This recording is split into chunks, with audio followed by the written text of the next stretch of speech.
Welcome back to another video. In this video, I'm going to show you exactly how to find a match fit for your high ticket offer. Let's go.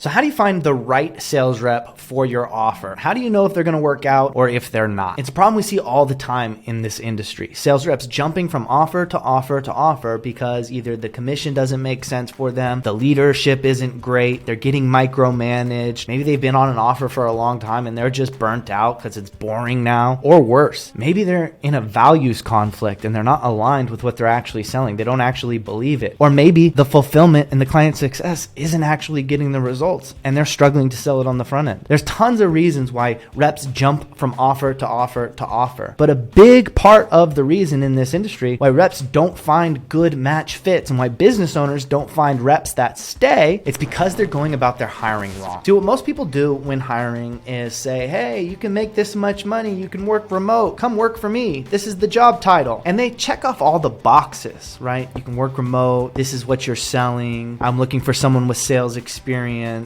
I'm looking for someone with industry knowledge, here's the salary you can make, and if you fit all of those boxes, you're gonna be a good fit. That's completely wrong. None of those things are indicative of whether or not that person is going to be successful inside of your offer. So instead of shouting from the rooftops all the features of what somebody gets when they start working with you, talk about the benefits, talk about the experience, talk about the person who they're going to become, the transformation that they're going to be a part of, the movement, the mission, the vision, the values. When somebody aligns with the mission, the vision, the values, they show up so much better. They want to be there. You don't have to ask them to put in the extra effort. You don't have to ask them to manage themselves. You can simply create an environment, empower them to be their best. And because they want to be there, and because they align with the mission, the vision, the values, because it's important to them, because there's passion, there's meaning, there's curiosity and purpose in their role, and they're experiencing growth as a result of being in your environment, how do you think they're going to show up for you as a sales rep, as somebody who's a part of your team? Maybe you're a sales rep and you're realizing that, yeah, I took a job based off of the salary, based off the fact that I could work remote, and I'm starting to get burnt out. I don't like this. I'm not in a good environment. I'm tired of getting micromanaged. This isn't an alignment with who I am. It is not my truth. Get out of that environment. So how do you know if someone is going to be a match fit? Here's 4 things that we look for when hiring sales reps for our teams. 1, do they align with the mission, the vision, the values? And do they believe that? We're not only trying to figure out if they are in alignment with the mission and values, but do they actually believe in it? Do they actually aspire to those things? Is it in alignment with their mission, vision, and value? And the only way to know that is to ask. So in the interview process, you have to ask really good questions that uncover what is actually important to this person. Because it might not be just working remote. It might not just be the salary. They might want growth. They might want opportunity. They might simply just want to be a part of a team where they feel cared about. In fact, I've seen people leave huge salaried positions to come work for us, take a huge pay cut simply because they enjoyed the environment. They wanted the connection. They wanted the camaraderie. They wanted to experience the growth. And that was more important to them than the money. The second thing is, do they have a strong desire to be there? Now, most likely they'll go hand in hand. If they align with the mission and vision and values, they'll probably want to be there unless there's some other reason they don't. But that's what we look for. How bad do they want to be a part of your team? Because when they truly want to be there, they show up with a great attitude. They show up on time. They handle their business. They put in the extra effort without you having to ask them to do that. The third thing is, are they growth minded? Are they coachable? And again, these tend to go hand in hand because if somebody truly wants to be there, a part of your team, they're most likely going to be coachable and adaptable so that they can stay, so that they end up being a long-term fit. So once again, you have to ask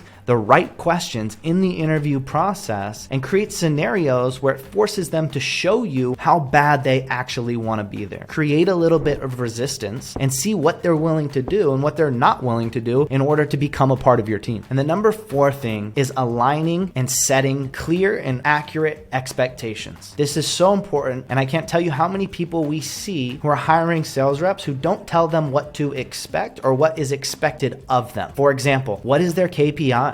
What activities should they be doing? What meetings are they required to attend? What results do they need to hit? What attitudes do they need to show up with? So you need to take inventory and be very clear before bringing somebody else in on what those things look like. What are those expectations? On the other side, you also want to make sure that they share what they're expecting from you. A certain number of leads, good systems, support, one-on-ones, training. What are they expecting to get from you? Make sure that you guys talk about these things, you're clear, and you align on these expectations. The best way to make sure that you're aligned is to get verbal agreement or verbal commitment. Beyond that, you can even get written commitment. In the contract, you can put in the expectations. You can have a separate page where they have to sign and say that they're committed to these expectations. It might sound like a little bit more work up front, but I promise you, it will save you so much pain and heartache and trouble dealing with these people later on. And keep in mind, the cost of an employee turning over is about $30,000 to the company, because there's the misproduction that person would have. There's the time and energy and resources of finding somebody new, training, hiring, onboarding them, going through that entire motion. Plus, if you're like a lot of people out there, you're paying thousands of dollars for sales reps. Now, of course, we don't do that. We have an amazing recruiting system where we look for match fits, where we ask the right questions, where we meticulously take people through a process so that we're sure that they're aligned with the mission, the vision, the values, that they have a strong desire to be there, that they're growth-minded and coachable, and that they align and are committed to the expectations. I'll do another video for you guys about the questions to ask inside of those interviews to make sure that you're getting a match fit. But for now, if you're hiring, go put into practice these principles and watch yourself find the perfect match fit. I'm Sean Gray. Don't forget to like, comment, subscribe. Here's to creating freedom. See you next time.